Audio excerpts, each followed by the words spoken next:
Hello everyone, welcome you all to Chemistry Mantra classes. This is Vishal and today we are going to start a new video lecture for class 11th student. तो बच्चों आज से हम लोग class 11th का chemistry शुरू करने जा रहे हैं। तो जैसे आपको पता है बच्चों, हमारे 11th में केमिस्ट्री 3 पार्ट में बटा है, फिजिकल केमिस्ट्री, ऑर्गेनिक और इनऑर्गेनिक। तो सबसे पहले बच्चों हम लोग स्टार्ट करने जा रहे हैं अपना पहला chapter, some basic concept of chemistry. तो बच्चों जैसे जैसे हम यहाँ पढ़ाते जा रहे हैं, आपको नोट बनाना है, आप नोट बनाते चलिए। जैसे हम समझा रहे हैं वैसे ही आप समझते चलिए। कोई भी चीज याद नहीं करना है, सभी चीज आपको समझ में आना चाहिए, चाहे वो डेफिनेशन है चाहे वो कॉन्सेप्ट हो। ठीक है बच्चों, तो चलिए बच्चों हम लोग शुरू करते हैं।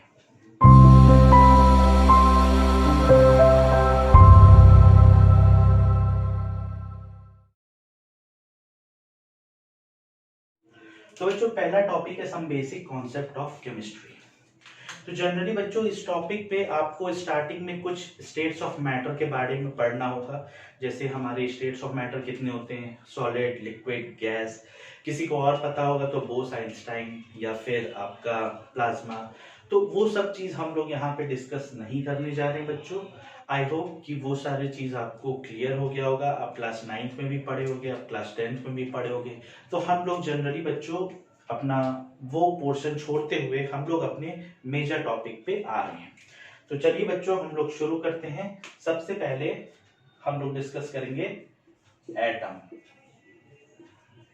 एटम क्या होता है आप सभी को पता है बच्चों, आप लोग पढ़े भी हैं। एटम क्या होता है, मैटर का सबसे स्मॉलेस्ट पार्टिकल बोल सकते हैं या फिर सबसे स्मॉलेस्ट यूनिट होता है, जिसको कि हम फर्दर डिवाइड नहीं कर सकते।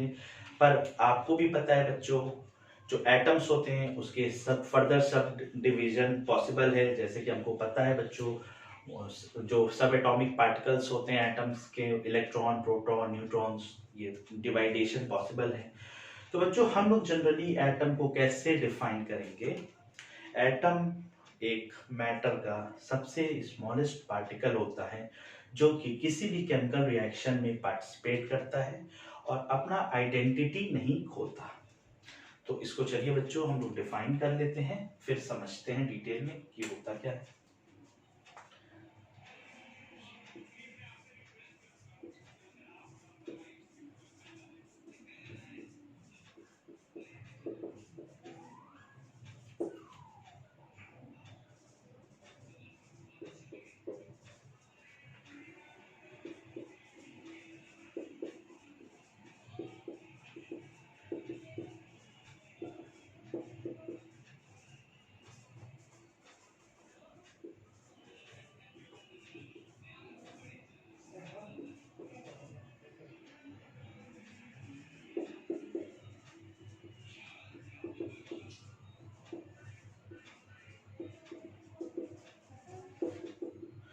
तो बच्चों क्या होता है एटम, स्मॉलेस्ट पार्टिकल होता है किसी भी मैटर का। मैटर हमें पता है बच्चों क्या होता है।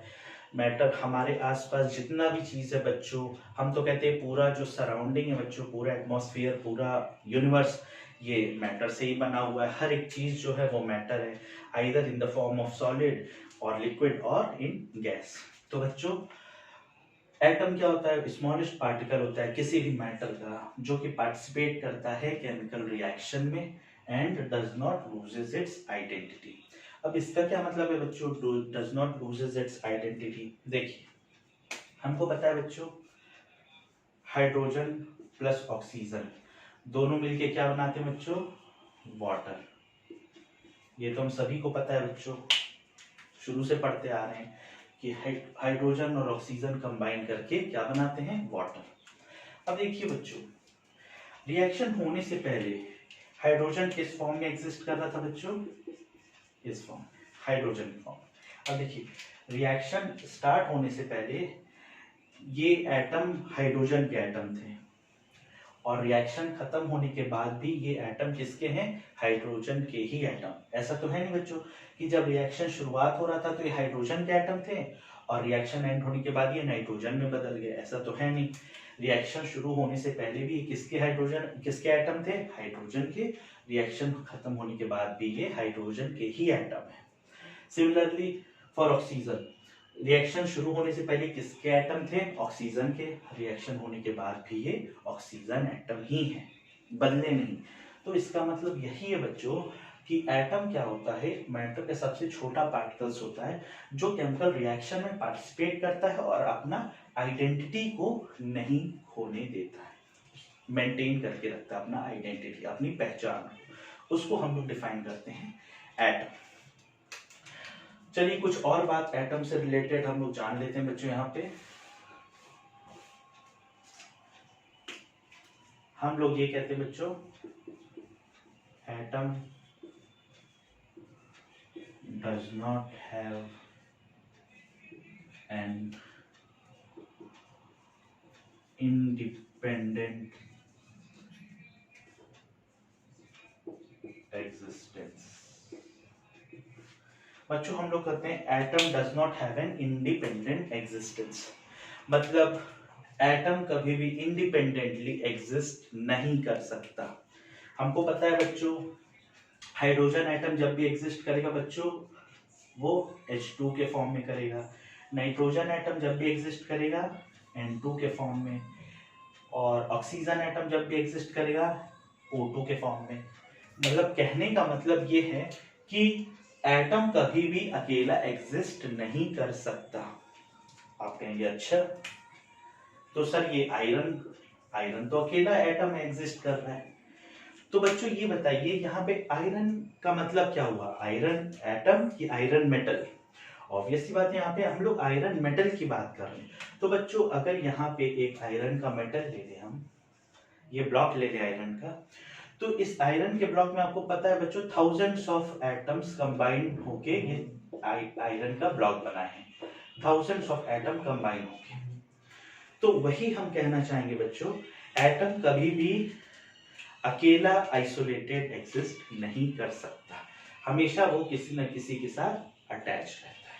ठीक है, जैसे हम यहाँ पे एग्जांपल ले आयरन देखिए कितने सारे एटम आपसी में अटैच है with the help of bond, जिसको हम लोग बोलते हैं मेटालिक बॉन्ड। ठीक है बच्चों, तो ये तो हो गया बच्चों एटम के बारे में डिस्कशन। अब आइए हम लोग देख लेते हैं मॉलिक्यूल्स। तो बच्चों अब हम लोग मॉलिक्यूल्स के बारे में जा रहे हैं डिस्कस करने। मॉलिक्यूल्स क्या होता है?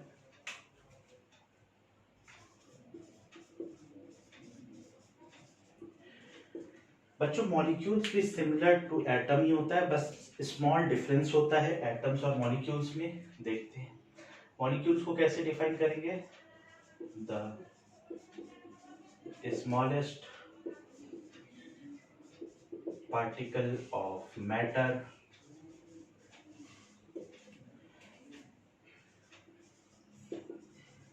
which exist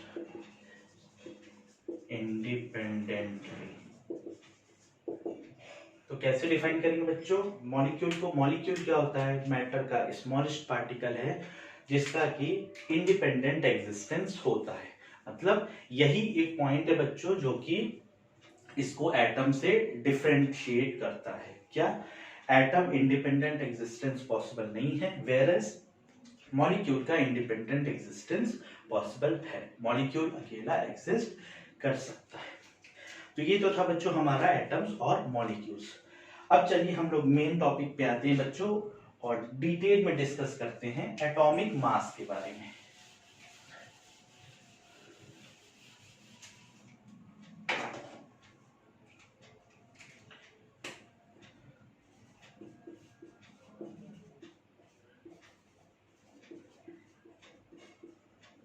अब एटॉमिक मास क्या होता है बच्चों? अब इसका डेफिनेशन समझ में आना बच्चों बहुत ही इंपॉर्टेंस है। जो भी है इसका डेफिनेशन है तो आपको याद नहीं करना है, हम आपको अभी समझाने जा रहे हैं कि एटॉमिक मास होता क्या है। देखिए 1960s या 1860s की बात है बच्चों, जब केमिस्ट ने एटॉमिक मास को डिफाइन करना शुरू किया था। तो उस समय की बात है बच्चों जब हमारे पास कोई भी ऐसा सोफिस्टिकेटेड डिवाइस नहीं हुआ करता था जो कि किसी भी छोटे एटम या छोटे पार्टिकल्स के मास को कैलकुलेट करके बता सके। तो उस समय बच्चों जब एटॉमिक मास को डिफाइन करने जा रहे थे केमिस्ट, तो उनको कुछ ऑक्सीजन के एटम के बारे में पता होना चाहिए था कि ऑक्सीजन का जो एटॉमिक मास होता है वो कितना होता है, नाइट्रोजन का एटॉमिक मास कितना होता है, या फिर हाइड्रोजन का एटॉमिक मास कितना होता है। तो उस समय तो हमारे पास ऐसा कोई भी सोफिस्टिकेटेड डिवाइस नहीं था जिससे कि हम लोग बता सके कि इस एलिमेंट के एटम का एटॉमिक मास क्या है। तो हम लोग जनरली बच्चों हम लोग एक जुगाड़ किए, वो क्या, जैसे फिजिक्स वाले करते हैं सिमिलरली उसी तरह। चलिए अब देखते हैं। अब आप लोग बताइए बच्चों 1 केजी क्या है? आप कहेंगे सर मास है। हाँ मास तो है, ठीक है, पर 1 केजी क्या है, कैसे डिफाइन करेंगे आप 1 केजी को? अब देखिए, समझ लीजिए कि कहीं ये एक सिलेंडर है, ये एक सिलेंडर कहीं यूएस या यूएसए कहीं भी रखा हुआ है, इसको हम कंसिडर करिए कि 1 केजी का है। ध्यान दीजिएगा बच्चों, ये कोई हम सिलेंडर है, इसको हम कंसिडर कर लिए कि ये 1 केजी का है। अब हम क्या किए, अब हमें मान लीजिए एक आयरन का ब्लॉक है, इसको मेजर करना है। तो हम क्या करेंगे बच्चों, एक वेट बैलेंस लेंगे। एक तरफ बच्चों हम वेट बैलेंस में इस ब्लॉक को रखेंगे और दूसरी तरफ हम इस सिलेंडर को रखना शुरू कर देंगे।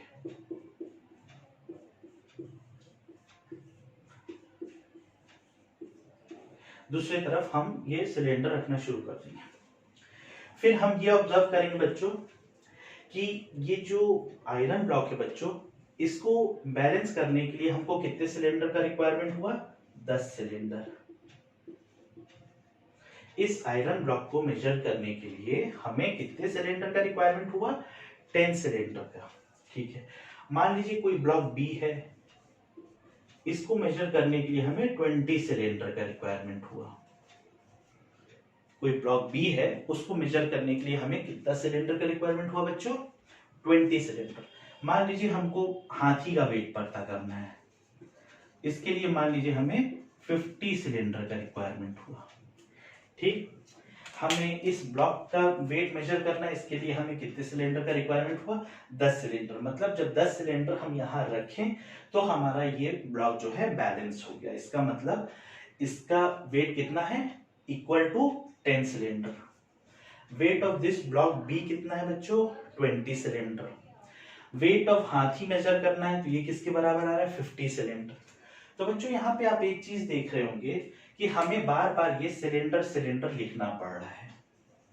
हर जगह हम लोग इसको लिख रहे हैं सिलेंडर। हम लोग किसके टर्म में नाप रहे हैं, सिलेंडर के। तो हम बार बार सिलेंडर लिखना पड़ रहा है। तो ये बच्चों ये बहुत अनोइंग है, बार बार एक ही चीज को लिखना हम लोग को क्या है, बहुत ज्यादा हेक्टिक है।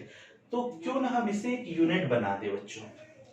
तो हमने क्या किया, हमने कहा कि ये जो मास, ये जो ब्लॉक है बच्चों, ये सिलेंडर है, ये 1 केजी का है। हमने क्या कहा, ये जो सिलेंडर है इसका मास है 1 केजी। जैसे ही हमने इसका मास 1 केजी रखा, इस ब्लॉक का मास कितना आया बच्चों, 10 केजी। इस ब्लॉक बी का मास कितना आया बच्चों, 20 केजी। और इस हाथी का मास कितना आया, 50 केजी। तो यहां से बच्चों एक यूनिट निकल के आया, केजी।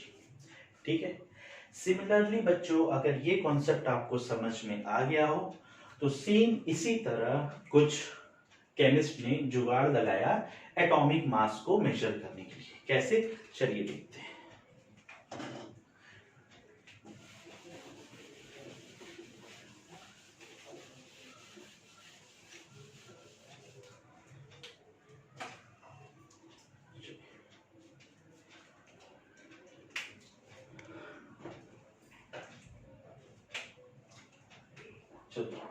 हम लोग ने बच्चों एक स्टैंडर्ड एटम बनाया, कार्बन 12 को। कार्बन 12 को हम लोग क्या माने बच्चों, एक स्टैंडर्ड एटम कंसीडर कर लिया।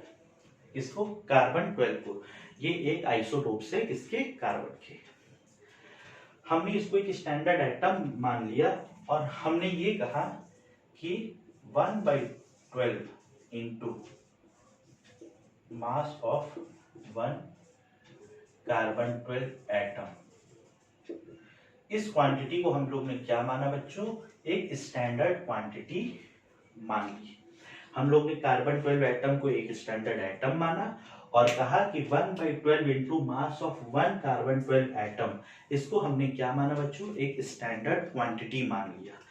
अब हम लोग ने क्या किया, सभी एलिमेंट के जो एटम के मास हैं उसको किसके रिस्पेक्ट में मेजर करना शुरू किया बच्चों, इस क्वांटिटी के रिस्पेक्ट में मेजर करना शुरू किया। कैसे, चलिए देखते हैं। हम लोग को बच्चों मास ऑफ 1 नाइट्रोजन एटम पता करना था, तो जब हम लोग मेजर किए तो वो क्या आ रहा था बच्चों, 14 into 1/12 into mass of 1 carbon 12 atom. इसी तरह बच्चों हमें चाह रहा था मास ऑफ ऑक्सीजन एटम, ये किसके बराबर आ रहा था बच्चों, 16 times into 1/12 into mass of 1 carbon 12 atom.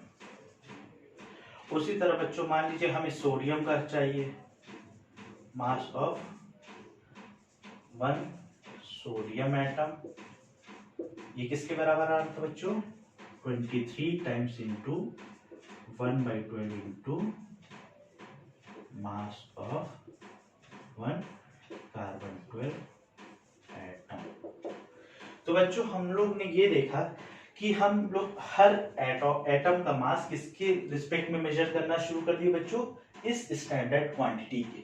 तो हमें ये पता चला कि हमें 1 नाइट्रोजन एटम का मास 14 टाइम्स इस क्वांटिटी के इक्वल, ऑक्सीजन एटम 16 टाइम्स इस क्वांटिटी के बराबर आ रहा है और सोडियम एटम 23 टाइम्स इस क्वांटिटी के बराबर आ रहा है। तो बच्चों हमें देखिए बार बार हमें ये चीज लिखना पड़ रहा है, बार बार हमें ये चीज क्या करना पड़ रहा है, लिखना पड़ रहा है। तो ये भी हमारे लिए बहुत ही हैक्टिक है। तो क्यों ना बच्चों हम इसे एक यूनिट बना दें। तो हमने क्या कहा बच्चों, ये हमारा हो गया, हम बोले इसको एटॉमिक मास यूनिट, इसको हम लोग बोलते हैं बच्चों AMU। तो बच्चों हम लोग ने क्या किया, इस स्टैंडर्ड क्वांटिटी को क्या यूनिट बना दिया, एटॉमिक मास यूनिट, जिसको हम लोग बोलते हैं AMU। तो बताइए बच्चों, जैसे ही हम लोग उसको एक यूनिट बना दिए, उसके बाद बच्चों हमें मास ऑफ 1 नाइट्रोजन एटम क्या हो जाएगा, यहां से ये हो जाएगा 14 AMU। Mass of 1 oxygen atom क्या होगा, 16 AMU। और मास ऑफ 1 सोडियम एटम क्या हो जाएगा बच्चों, 23 AMU। तो यहां से बच्चों हमारे पास एक यूनिट निकल के आया, एटॉमिक मास यूनिट। सेम बच्चों जैसे वहां हम लोग प्रीवियस कॉन्सेप्ट में देखे थे, वहां सभी पार्टिकल्स, सभी ब्लॉक हम लोग किसके रिस्पेक्ट में मेजर कर रहे थे, सिलेंडर के रिस्पेक्ट में। तो जैसे ही बच्चों हम सिलेंडर को एक यूनिट दिए केजी, सब कुछ किस में आ गया बच्चों, किलोग्राम में। सिमिलरली बच्चों यहाँ पे जितने भी एटम्स हैं उनके मास को हम लोग किसके टर्म में मेजर कर रहे थे बच्चों, इस स्टैंडर्ड क्वांटिटी के। तो यहां से बच्चों इस स्टैंडर्ड क्वांटिटी को हमने कहा एटॉमिक मास यूनिट, यहां से निकल के आया बच्चों AMU। उसके बाद हमारे मास ऑफ 1 नाइट्रोजन एटम किसके बराबर हो गया बच्चों, 14 AMU। Mass of 1 oxygen atom किसके बराबर हो गया, 16 AMU। और मास ऑफ 1 सोडियम एटम किसके बराबर हो गया बच्चों, 23 AMU। तो ये है बच्चों हमारा कुछ कॉन्सेप्ट एटॉमिक मास का। तो चलिए बच्चों अब देखते हैं डेफिनेशन क्या कहता है हमारा एटॉमिक मास का। एटॉमिक मास को हम लोग डिफाइन कैसे करते हैं, हम लोग एटॉमिक मास यूनिट को डिफाइन कैसे करते हैं, देखिए समझिए इसको। It is basically a number, ये नंबर कौन सा नंबर है बच्चों, ये देखिए 14, 16, 32, ये number. It is basically a number which tells that, जो ये बताता है कि हाउ मेनी टाइम्स, कितने times an atom of an element, एक एलिमेंट का सिंगल एटम कितने टाइम्स हैवियर है, हैवियर है किस क्वांटिटी से, इस क्वांटिटी से 1/12 into mass of 1 carbon 12 atom, जिसको हम लोग ने स्टैंडर्ड क्वांटिटी माना है। तो एटॉमिक मास यूनिट क्या होता है बच्चों? एटॉमिक मास यूनिट जनरली वो नंबर है जो ये बताता है कि एक एलिमेंट का एटम इस क्वांटिटी से कितने टाइम्स हैवियर है। ठीक, ध्यान से सुनिएगा। एटॉमिक मास यूनिट क्या बताता है बच्चों? एटॉमिक मास यूनिट ये बताता है कि वो जनरली वो नंबर है जो कि बताता है कि एलिमेंट का एक एटम इस क्वांटिटी से कितने टाइम्स हैवियर है। ठीक, so it is basically a number which tells that how many times an atom of an element is heavier than 1/12 into mass of 1 carbon 12 atom। तो बच्चों यहाँ पे एक चीज आप देखेंगे कि हम एटॉमिक मास को कैसे डिफाइन किए हैं बच्चों? With respect to this standard quantity. हम लोग इस स्टैंडर्ड क्वांटिटी के रिस्पेक्ट में एटॉमिक मास को डिफाइन किए हैं। ठीक है, तो जनरली बच्चों हम ये कह सकते हैं, इसको एटॉमिक मास ना बोल के हम लोग क्या बोलेंगे? Relative atomic mass. क्या बोलेंगे बच्चों? Relative atomic mass. क्यों? क्योंकि आप देख रहे हैं बच्चों यहाँ पे हम एटॉमिक मास को डिफाइन करने के लिए एक स्टैंडर्ड क्वांटिटी बनाए और एटॉमिक मास को इस क्वांटिटी के रिस्पेक्ट में हम लोग मेजर करना शुरू किए, इसीलिए इसको एटॉमिक मास ना बोल के रिलेटिव एटॉमिक मास बोलिए।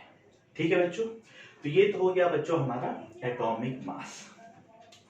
तो हम देखिए बच्चों कि यहाँ पे एटॉमिक मास को मेजर करने के लिए हम लोग एक स्टैंडर्ड क्वांटिटी बनाए, जिसको हम लोग एक यूनिट दिए, जिसको हम बोलते हैं AMU, एटॉमिक मास यूनिट। तो चलिए बच्चों अब देखते हैं AMU होता क्या है।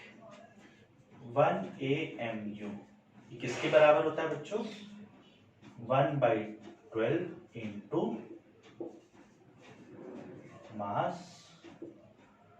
Of 1 carbon 12 atom. ये किसके बराबर है 1 AMU बच्चों? 1/12 into mass of 1 carbon 12 atom.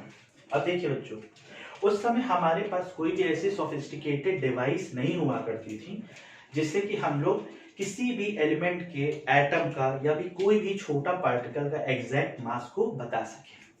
पर आज की डेट में हमारे पास ऐसी बहुत सारी डिवाइसेस हैं जिससे हम लोग किसी भी छोटे से छोटे एलिमेंट्स के एटम को हम लोग छोटे से छोटे सब्सटेंस का मास हम लोग बहुत इजीली कैलकुलेट करके बता सकते हैं। तो बच्चों वो डिवाइस का नाम क्या है? वो है मास स्पेक्ट्रोमीटर।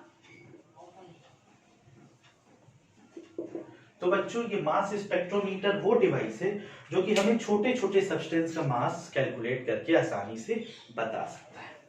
तो बच्चों जब तक हमें डिवाइस नहीं पता था, हम लोग AMU को किसके टर्म में लिख रहे थे बच्चों?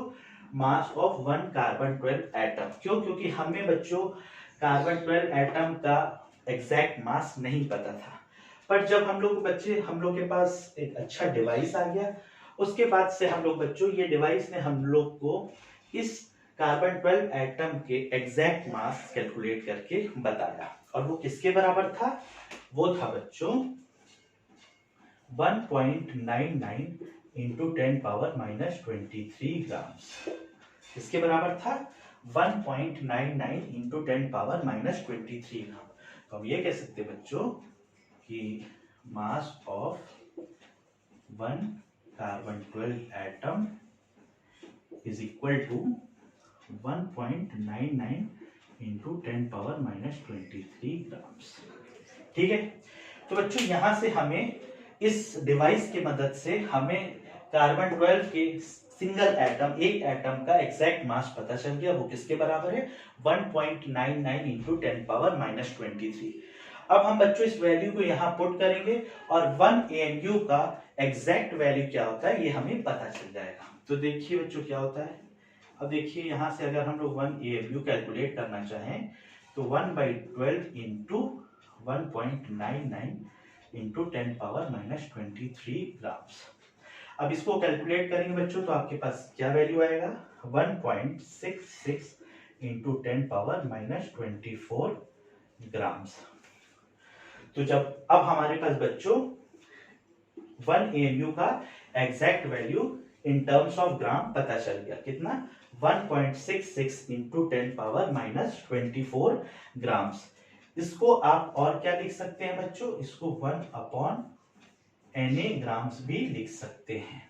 ठीक है, 1/Na ग्राम्स। Na क्या है बच्चों? अवोगैड्रो नंबर। सभी को पता है बच्चों, आप लोग पढ़ चुके हैं पहले Na के बारे में। Na क्या है मेरा? अवोगैड्रो नंबर। तो बच्चों ये हमारा एक इंपॉर्टेंट रिलेशन निकल के आया है यहाँ से कि 1 AMU का एग्जैक्ट वैल्यू किसके बराबर है बच्चों? 1.66 into 10⁻⁻24 in terms of grams. उसको हम लोग क्या लिख सकते हैं? 1/Na grams. तो बच्चों यहाँ हम लोग लिख दे रहे हैं 1 AMU इसके बराबर हो गया बच्चों 1.66 इंटू 10⁻⁻24 ग्राम्स, जिसको हम लोग और क्या बोल सकते हैं बच्चों? 1/Na grams. ये एक रिलेशन निकल के आया बच्चों, ये बहुत इंपॉर्टेंट रिलेशन है, इसको आप लोग याद कर लीजिएगा। याद क्या बच्चों? हम यूज कराएंगे क्वेश्चन में, जितना ज्यादा हम लोग एप्लीकेशन देखेंगे इसका, वहां हम लोग अप्लाई करेंगे, ऑटोमेटिकली आपको ये याद हो जाएगा। तो ये बच्चों हमारा एक इंपॉर्टेंट रिलेशन निकल के आया, ये आपको याद रखना है। तो बच्चों जैसे ही हमें 1 AMU का वैल्यू पता चल गया, अब हम अपनी सभी एलिमेंट के एटम का एग्जैक्ट वैल्यू बता सकते हैं। फॉर एग्जाम्पल कैसे? देखिए,